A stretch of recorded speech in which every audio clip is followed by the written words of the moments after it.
Good morning students. हम अध्याय 12 के न्यूमेरिकल देख रहे थे। तो देखिए, अपना क्वेश्चन है, दो ध्रुवक प्लेटों की ध्रुवण दिशाएं समांतर है जिससे निर्गत प्रकाश की तीव्रता अधिकतम है।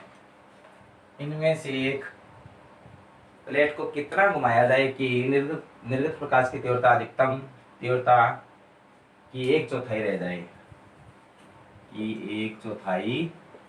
रह जाए।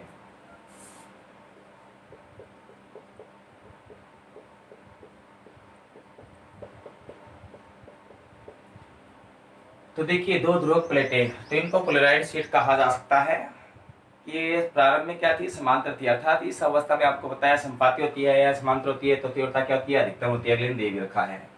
अब ये कह रहा है इनमें से एक प्लेट को कितना घुमाया जाए कि निर्गत प्रकाश की तीव्रता अधिकतम तीव्रता कितनी रह जाए? एक चौथाई रह जाए। तो देखिए आंसर में क्या लिखेंगे। तो प्रश्नानुसार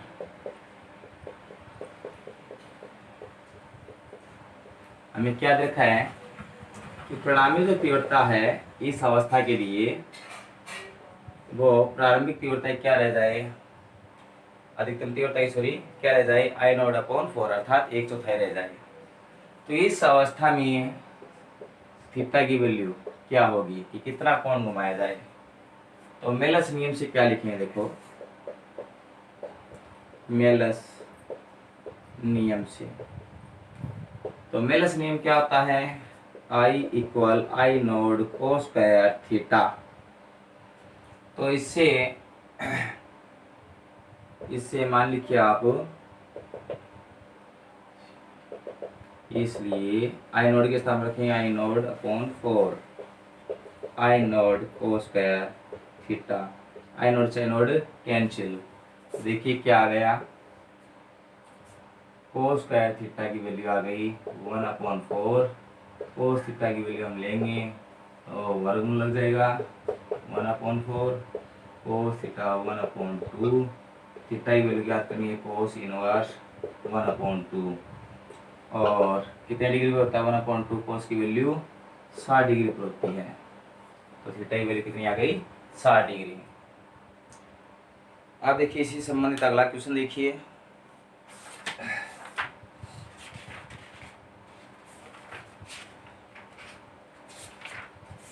क्या दे रखा है? दो पोलराइड इस प्रकार रखे हैं कि, देखिए अगला क्वेश्चन करते हैं।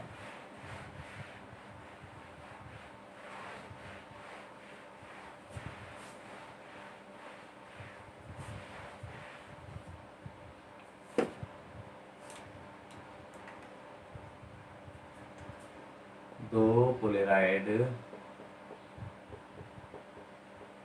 इस प्रकार रखे हैं कि,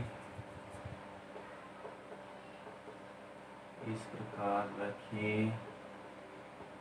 रखे हैं कि, दो पोलराइड इस प्रकार रखे हैं कि उनसे निर्गत प्रकाश की तीव्रता महत्तम है। उनसे निर्गत प्रकाश की तीव्रता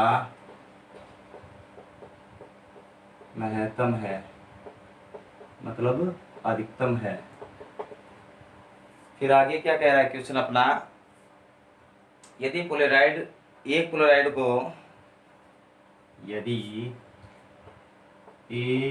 पोलराइड को दूसरे के सापेक्ष 30 डिग्री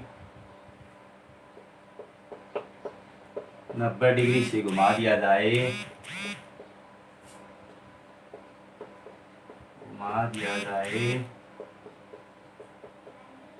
तो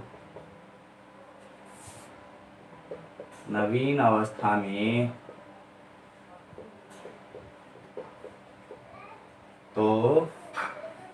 अवस्था में निर्गत प्रकाश की तीव्रता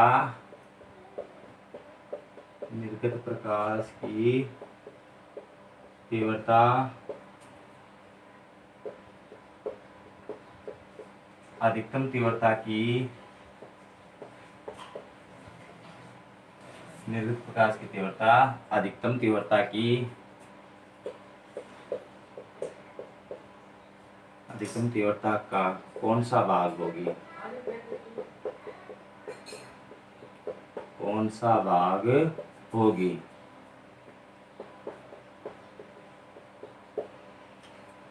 तो देखिए दो क्लोराइड इस प्रकार रखेंगे, उनसे निर्गत प्रकाश की तीव्रता महत्तम है।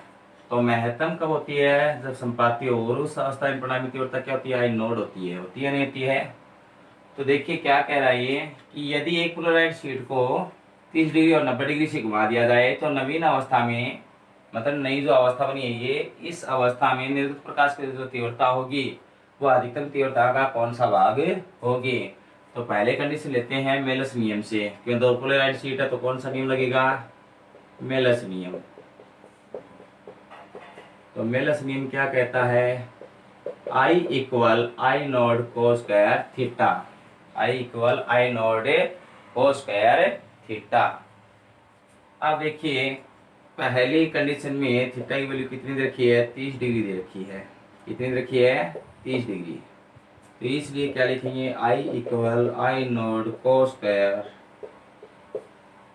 30 डिग्री, क्योंकि कोस 30 की वैल्यू कितनी होती है, √3/2 ये होती है, ठीक है ना। इसलिए I इक्वल आई नोड √3/2, ठीक है। तो आगे वर्क करते हैं, तो क्या आएगा, आई नोड √3 का वर्ग 3 और 2 का 4, तो क्या गया 3/4 आई नोड। अर्थात इस अवस्था में निर्गत प्रकाश जो तीव्रता होगी वो अधिकतम तीव्रता कितनी रह जाएगी, 3/4 शेष रह जाती है, ठीक है ना। अब देखिए अगली कंडीशन में, तो अगली कंडीशन में थीटा की वैल्यू क्या ले रहा है, 90 डिग्री ले रहा है। तो इसलिए I equal I node cos square 90, Malus नियम में वैल्यू रख दी इसकी, क्योंकि कोस 90 की वैल्यू क्या होती है, 0, इसलिए I इक्वल आई नोड 0 से गुणा करेंगे क्या गया 0, तो परिणामी तीव्रता क्या होगी, इस अवस्था में 0 होगी, ठीक है। अगला क्वेश्चन देखते हैं।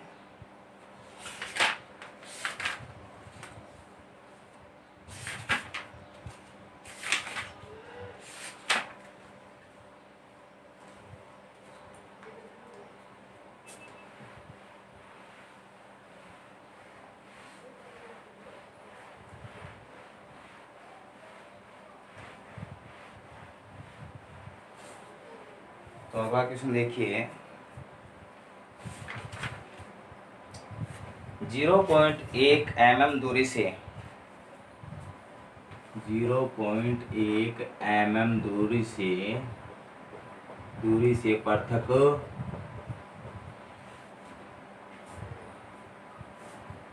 दो बिंदु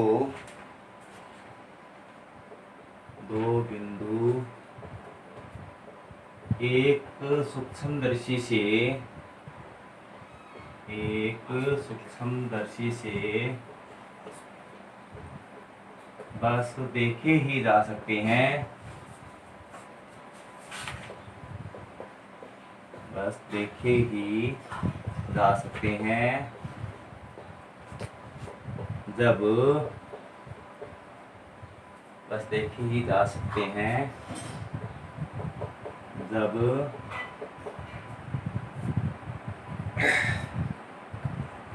6000 एंगस्ट्रॉम तरंग दैर्ध्य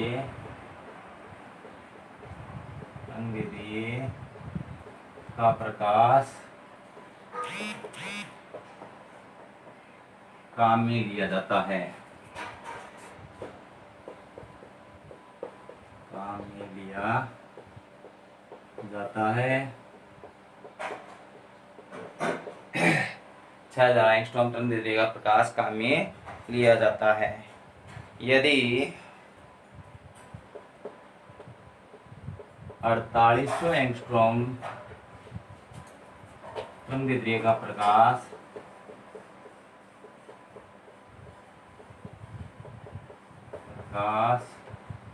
काम में लिया जाता है, काम में लिया जाता है, तो विभेदन सीमा क्या होगी? तो विभेदन सीमा क्या होगी?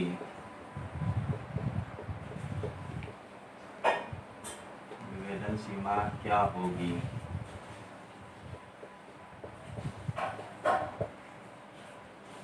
आंसर में क्या लिखेंगे?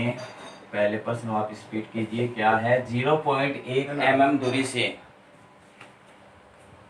0.1 mm दूरी से पृथक दो बिंदु एक सूक्ष्मदर्शी से बस देखे ही जा सकते हैं। तो इसका अर्थ है सूक्ष्मदर्शी उपयोग में ले रहे हो। प्रकाश उपकरण कौन सा है? सूक्ष्मदर्शी है। तो इसके लिए आपके पास विभेदन सीमा क्या होती है? तो सबसे पहले लिखते हैं सूक्ष्मदर्शी विभेदन सीमा। सूक्ष्मदर्शी की विभेदन सीमा, तो फोकस दूरी और इससे संबंधित देखिए विभेदन सीमा क्या होती है। क्या लिखेंगे? S 1.22 lambda F upon D, ये होती है 1.22 लैम्डा एफ अपॉन डी। तो इस अवस्था में आपको क्या कह रहा है? जब 6000 एंगस्ट्रॉम में तरंगदैर्ध्य का प्रकाश यूज में लिया जाता है तो सिर्फ इनको देखा ही जा सकता है और इनके बीच की दूरी क्या होगी? 0.1 mm होगी। यदि इसके स्थान पर प्रकाश तरंगदैर्ध्य जो है वो 4800 एंगस्ट्रॉम लिया जाए तो विभेदन सीमा क्या आएगी? इसका अर्थ है कि सूक्ष्मदर्शी है उसमें एक तो क्या बदल रही है? विभेदन सीमा बदल रही है और एक तरंगदैर्ध्य है, और सूक्ष्मदर्शी है वो पहले वाला ही है, तो इसकी फोकस दूरी और जो लेंस का व्यास है वो क्या रहेगा? फिक्स रहेगा, क्योंकि सूक्ष्मदर्शी है उसके लिए ये क्या रहेगा? फिक्स। एक सूक्ष्मदर्शी फोकस दूरी और व्यास क्या रहता है? सदैव फिक्स रहता है। तो इसके लिए अन्य अवस्था के लिए क्या लिखते हैं? अन्य अवस्था के लिए, तो अन्य अवस्था में तरंगदैर्ध्य बदल रहा है जिससे क्या है? इसकी दूरी बदलेगी, क्योंकि विभेदन सीमा और तरंगदैर्ध्य एक दूसरे क्या होती है? समानुपाती। इससे संबंधित हम लिखेंगे lambda 2 upon D into F. ये मान लीजिए समीकरण नंबर 1 है, समीकरण नंबर 2 है। अब इस नवीन अवस्था के लिए विभेदन सीमा ज्ञात करनी है, अर्थात S2 की वैल्यू ज्ञात करनी है। तो क्या करेंगे? समीकरण 2 में समीकरण 1 का क्या देंगे? भाग देंगे। ठीक है, तो आपके पास क्या वैल्यू आ गई? S2 upon S1 1.22 lambda 2 F upon capital D into 1.22 lambda 1 F into capital D. तो ये क्या होगा? आपस में 1.22 कैंसिल हो गया, एफ से एफ कैंसिल हो गया, डी से डी कैंसिल हो गया। ठीक है, अब देखिए आपके पास क्या रह गया? तो आपके पास रह गया S2 upon S1 lambda 2 upon lambda 1। तो देखिए इस क्वेश्चन के लिए जो फॉर्मूला का निर्माण हुआ है वो किस प्रकार हुआ है उसको मैंने आपको सविस्तार समझाया है। ठीक है ना? यदि आप अपनी बुक में देखोगे तो सिर्फ इतना ही दे रखा है क्या कि विभेदन सीमा वो तरंगदैर्ध्य क्या होती है? समानुपाती होती है। अब उसकी सहायता से हम ये S2 की वैल्यू ज्ञात करना चाहते हैं, तो lambda 2 upon lambda 1 into S1। ठीक है, अब देखिए आपको प्रश्नानुसार क्या दे रखा है वो लिखिए। चूंकि प्रश्नानुसार तो क्या क्या वैल्यू दे रखी है कि 0.1 mm दूरी, तो प्रारंभिक विभेदन सीमा दे रखी है, अर्थात S1 की वैल्यू दे रखी है 0.1 mm। तो S1 इक्वल क्या लिखेंगे? 0. इसको पॉइंट हटा देते हैं और 10 की घात -3 होती है, मीटर में बदलेंगे mm को। तो एक पॉइंट इसका था तो 10 की घात -4 मीटर, कोई दिक्कत नहीं है। फिर क्या कह रहा है? जब 6000 एंगस्ट्रॉम तरंगदैर्ध्य का प्रकाश, तो प्रारंभिक तरंगदैर्ध्य अर्थात लैम्डा का मान दे रखा आपको लैम्डा 1 6000 एंगस्ट्रॉम। ठीक है, इसको मीटर में चेंज कर सकते हो तो करते हैं, तो क्या आ जाएगा? 6 गुणा 10 की घात -7 मीटर। क्या होता है? 1 एंगस्ट्रॉम बराबर 10 की घात -10 मीटर होता है। तो 3 जीरो यहाँ से कैंसिल हो गई। इसी प्रकार लेमडा 2 दे रखा है 4800 एंगस्ट्रॉम, 4800 एंगस्ट्रॉम। तो इसको बदलेंगे तो 2 घात कैंसिल हो जाएगी, इसकी घात है -8 मीटर। तो ये सब मान हमें प्रश्न में दिए हुए हैं और हमें किसकी वैल्यू ज्ञात करनी है, S2 की वैल्यू हमें ज्ञात करनी है। तो ये जितनी वैल्यू दे रखी है इस फॉर्मूले में रख दीजिए। तो देखिए क्या करेंगे,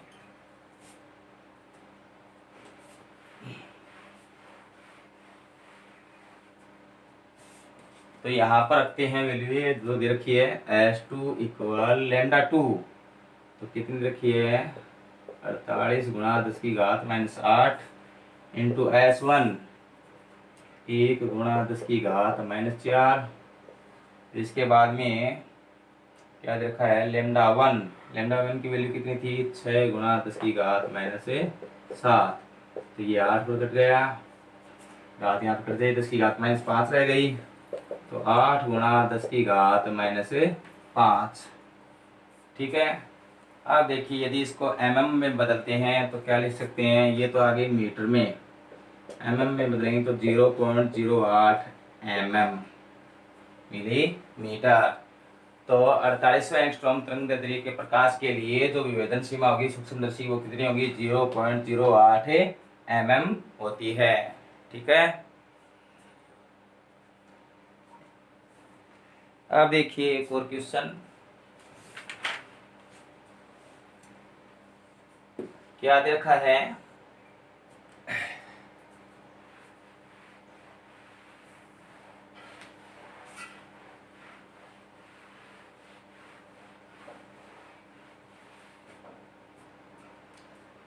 दो संकीर्ण छिद्रों के मध्य की दूरी, दो संकीर्ण छिद्रों के मध्य की दूरी, छिद्रों के मध्य की दूरी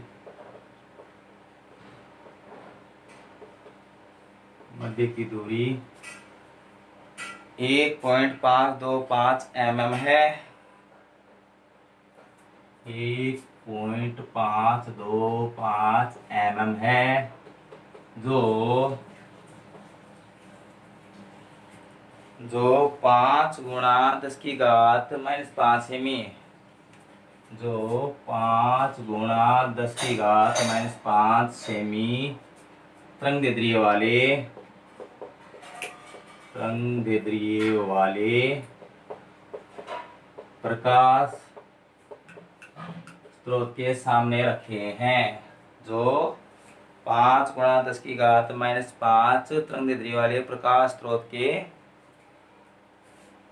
सामने रखे हैं।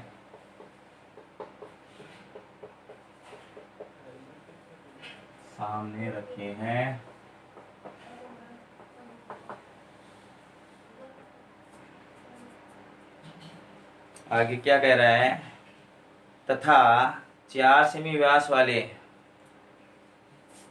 तथा 4 सेमी व्यास वाले अभिदर्शक लेंस,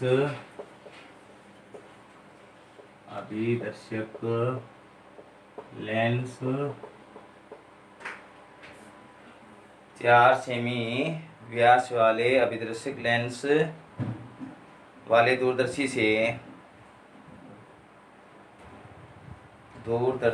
से देखे जा सकते हैं। दूरदर्शी से देखे जा सकते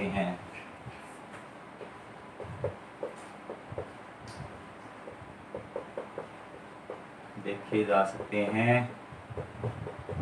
तो क्या पूछा आगे ये,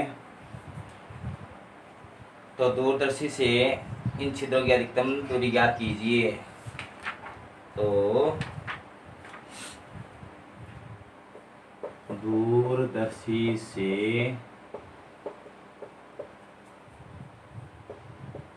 छिद्रों की अधिकतम दूरी ज्ञात कीजिए।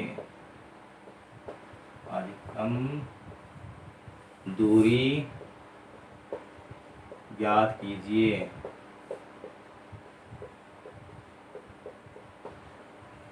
तो देखिए प्रश्न में क्या दिया हुआ था, दो संकीर्ण छिद्रों के मध्य की दूरी 1.525 mm है, जो 5 गुणा 10 की घात -5 जो 5 गुणा 10 की घात -5 सेमी तरंगदैर्ध्य वाले प्रकाश स्रोत के सामने रखे हैं, और जो दूरदर्शी है उसके अभिदर्शक लेंस का व्यास दे रखा है 4 सेमी। कितना दे रखा है? 4 सेमी। तो दूरदर्शी से छिद्रों की अधिकतम दूरी ज्ञात करनी है। तो देखिए दूरदर्शी के लिए विभेदन कोण बता रखा आपको, तो क्या लिखेंगे आंसर में? दूरदर्शी से संबंधित है, तो क्या लिखेंगे? दूरदर्शी के लिए विभेदन कोण के लिए विभेदन कोण एक तो सभी के लिए बता रखा था, थीटा मिनिमम क्या होता है? 1.22 लैम्डा अपॉन कैपिटल डी। चूंकि दूरदर्शी के लिए देखते हैं तो थीटा मिनिमम की वैल्यू देखती थी एल अपॉन डी, और ये दूरी अधिकतम पूछी है तो मैक्सिमम लिख देते हैं। इसलिए क्या ले सकते हो? Lambda upon D maximum 1.22 lambda upon capital D. तो आपको ये जो दूरदर्शी से दूरी है ये देखनी है, और ये क्या है? दो संकीर्ण छिद्रों के मध्य की दूरी। कैपिटल डी क्या है? अभिदर्शक लेंस का द्वारक या व्यास, और लैम्डा आपतित तरंगदैर्ध्य है। तो पहले इसके लिए वैल्यू ज्ञात करते हैं, तो क्या आएगा? डी मैक्सिमम, तो small l into capital D 1.22 lambda. प्रश्नानुसार तो क्या क्या वैल्यू दे रखी है? प्रश्न के अनुसार लिखते हैं। तो किस किस की वैल्यू दे रखी थी? स्मॉल एल की वैल्यू दे रखी है 1.525 mm। तो मीटर में बदले 10 की घात -3 से गुणा है कि नहीं है, और ये पॉइंट लगा हुआ है तो ये 3 पॉइंट हटाएंगे तो क्या लिख सकते हैं? 1525 गुणा 10 की घात -6 मीटर। ठीक है। इसी प्रकार तरंगदैर्ध्य अर्थात लैम्डा वो है 5 गुणा 10 की घात -5 सेमी। तो इसको मीटर में चेंज करेंगे तो 5 गुणा 10 की घात -7 मीटर हो जाएगा। ठीक है। अब इसके बाद में क्या कह रहा है? तथा 4 सेमी व्यास वाले, तो कैपिटल डी की वैल्यू दे रखी है 4 सेमी। इसको मीटर में चेंज करते हैं तो 4 गुणा 10 की घात -2 मीटर। और क्या पूछ रहा है? डी मैक्सिमम क्या होगा, या अभिदर्शक लेंस इन छिद्रों की दूरी क्या होगी। तो ये जो भी वैल्यू है इस सूत्र में रख दीजिए और हल कीजिए। तो करते हैं।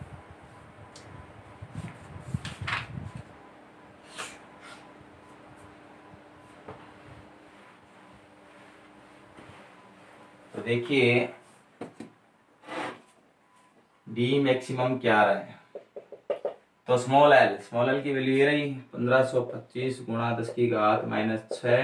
कैपिटल डी 4 गुणा 10 की घात -2 1.22। इसका एक पॉइंट हटा देते हैं तो 10 की घात -2। लैम्डा की वैल्यू कितनी थी? 5 गुणा 10 की घात -7। तो पहले घात हल करते हैं 10 की घात -6, और यहाँ पर है 10 की घात -2। 2 मिनट रुकना, 4 सेमी देखा गया 0.4 सेमी था, सॉरी। तो ये क्या हो जाएगा? पॉइंट हटाएंगे इसका तो 10 की घात -3 हो जाएगा ये। तो देखिए 10 की घात -6 और 10 की घात -3, 10 की घात -9, 10 की घात -2 और 10 की घात -7, 10 की घात -9, तो आपस में घात क्या हो गई? कैंसिल हो गई। ठीक है। 5 से इसको कैंसिल करते हैं तो ये जाएगा 305 बार पूरा। ठीक है। 4 से ये कैंसिल करते हैं 2 बार, और ये गया 61 बार, ये जाएगा 5 बार। तो डी मैक्सिमम क्या रहेगा आपके पास? 5 गुणा 2, तो डी मैक्सिमम 10 मीटर। तो छिद्रों की दूरदर्शी से अधिकतम दूरी कितनी होगी? 10 मीटर होगी। ठीक है। तो इस अध्याय से संबंधित ये न्यूमेरिकल थे, और इससे संबंधित कुछ और उदाहरण आपको मिल सकते हैं, तो आप स्वयं हल कीजिए। यदि कोई दिक्कत हो तो पूछ लेना। ओके।